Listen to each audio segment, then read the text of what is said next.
বাসার ভেতরে চলছে কোরবানির গোস্ত ভাগবাটোয়ারা। অন্য ৮-১০ জন দুস্থের মতো গেটের বাইরে দাঁড়িয়ে উকিঝুঁকি দিচ্ছে শিশু লামিয়া।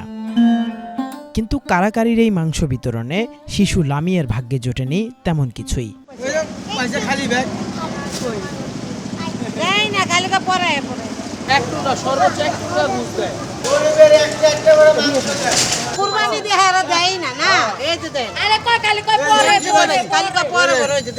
জুতা মুতা লইছে আর কিছু দিবাই নাই। মানুষ দেয় না, গরু কুরবানি দেয়, এরা পিড়িতে পড়ে, এরা আমগরে দেয় না, খালি পড়েন। দ্রব্যমূল্যের ঊর্ধ্বগতির এই বাজারে প্রায় ১০০০ টাকা কেজি গোস্ত কিনে খাওয়া গরিবের জন্য দুঃস্বপ্নই বটে। তাই তো বছর ঘুরে কোরবানির ঈদই তাদের মাংস খাওয়ার একমাত্র ভরসা। এদিন শহরের বাড়ি বাড়ি ঘুরে গোস্ত কোরান তারা, যদিও গোস্ত চাইতে গিয়ে হতে হয় নানান বঞ্চনার শিকার।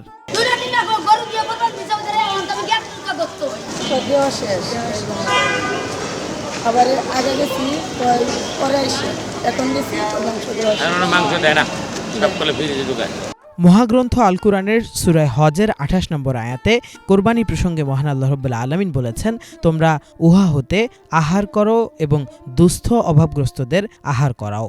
একটি হাদিসে হযরত আব্দুল্লাহ ইবনে আব্বাস রাদিয়াল্লাহু তাআলা আনহু জানিয়েছেন, রাসূল সাল্লাল্লাহু আলাইহি ওয়াসাল্লাম কোরবানির গোশত এক ভাগ নিজের পরিবারকে খাওয়াতেন, এক ভাগ গরিব প্রতিবেশীদের দিতেন এবং এক ভাগ গরিব মিসকিনদের মাঝে বিতরণ করে দিতেন। মহান আল্লাহ রাব্বুল আলামিনের সন্তুষ্টির উদ্দেশ্যে প্রতি বছর ঈদুল আজহায় পশু কুরবানি করেন ধর্মপ্রাণ মুসলমানরা। কিন্তু এই কোরবানির মাংস বিতরণকে ঘিরে শহরগুলোতে যে চিত্রের অবতারণা হয়, সেটি কি আসলে আল্লাহর সন্তুষ্টির উদ্দেশ্যে কোরবানির বার্তা দেয়? গরিব মানুষদের প্রত্যাশা বড়লোকের কোরবানিতে প্রতিষ্ঠিত হবে তাদের অধিকার, সবাই পাবে তার ন্যায্য পাওয়া।